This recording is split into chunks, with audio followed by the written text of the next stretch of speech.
Chairman Schuster and Mr. Rahal, very good to see you again, and Mr. Petrie and all the people I dealt with while at the Chamber, but more particularly when I was at the ATA. And Mr. Chairman, thank you for coming to our infrastructure conference today, which is going on right now.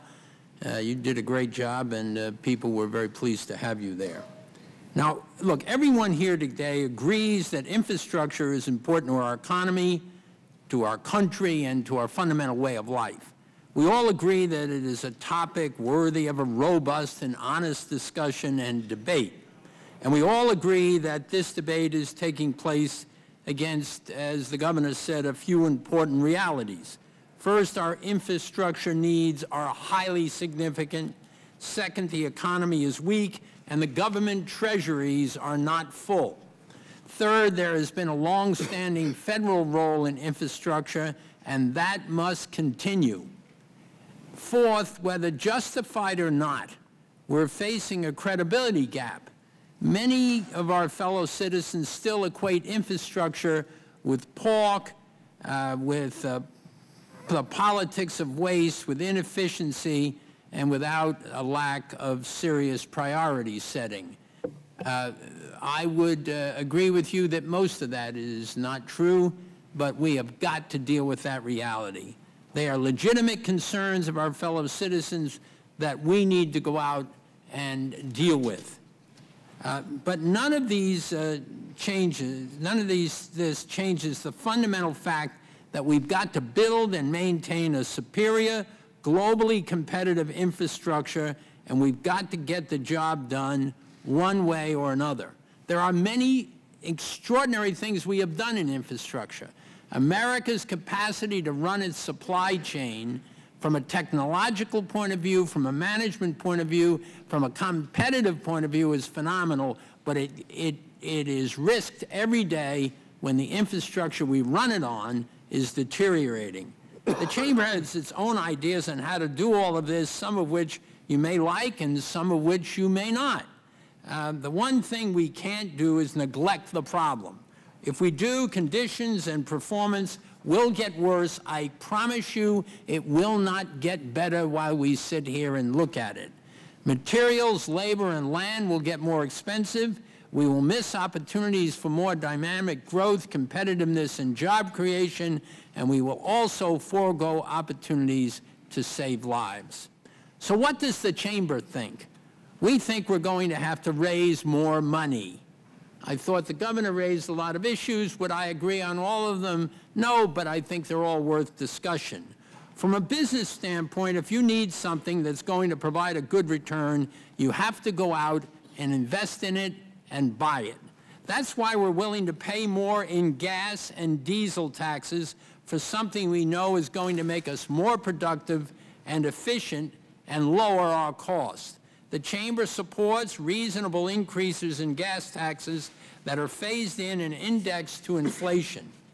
That should cover the federal responsibility for several years until, as the governor said, we can figure out a related revenue system. I'm not sure we end up with one. We may have numbers. The private sector is also prepared to pump as much as $250 billion into private-public partnerships, or P3s. Barriers to private investment, including regulations and administrative procedures that make project delivery take far too long, should be removed or reformed. Every state should have laws that not only allow but welcome P3s. Public-private partnerships introduce innovation in financing, project building, and project delivery. They ease the strain on federal and state budgets, and they free up public money for projects that can attract private investment. We ought to be doing more of them more often. The bottom line is that there is no path to a 21st century infrastructure for a 21st century economy without increasing both public and private investment. All right. So let's talk about reforms. Nobody really wants to reform, but let's talk about them. Although more funding is necessary, it will not be sufficient. We can't build the case for more public investment if taxpayers aren't convinced we're being good stewards with their money. Congress must end, and they're always working on this, waste and target funding for the highest priorities.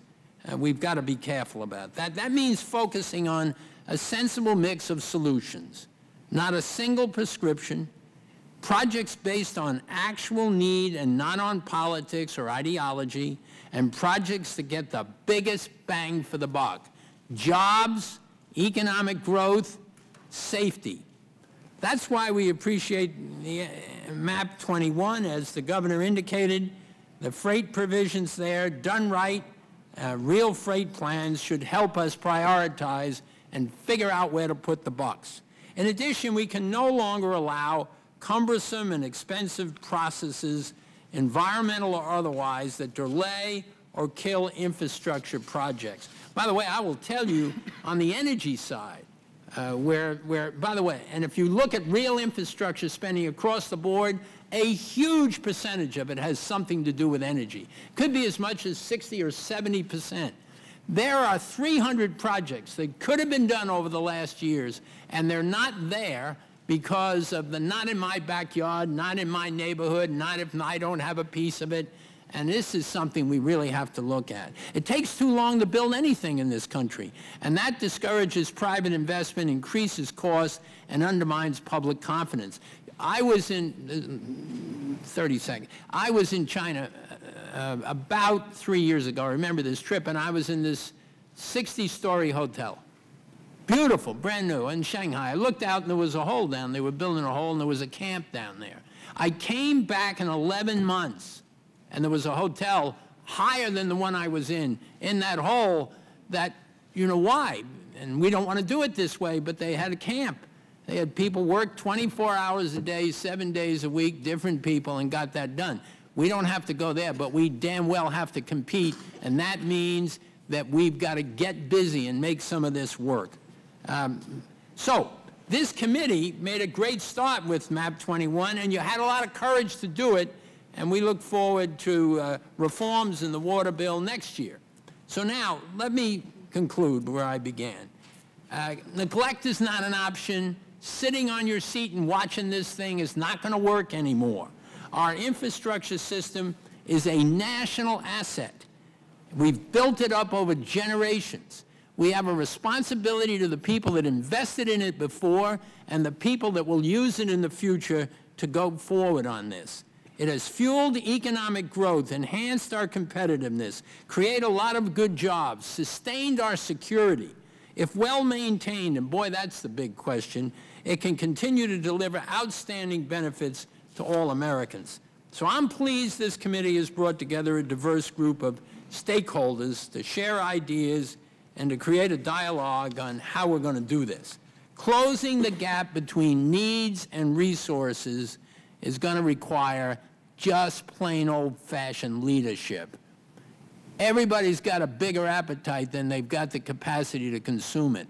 And we have got to make choices. Nobody likes choices. We have to make them, and I'm not going to like all of them, but we need to move forward. We need big solutions. So it's time to put the smallness of political approach aside and come together, as this committee has done over the years, to make this work. Transportation is a great opportunity to prove that Democrats and Republicans can work together, that states and the federal government can each play an appropriate role, that businesses is stepping up to help meet a major national challenge, why the chamber was founded, and that all parties can come together to actually get something done for the good of the nation. We're ready to do our part. Just do it.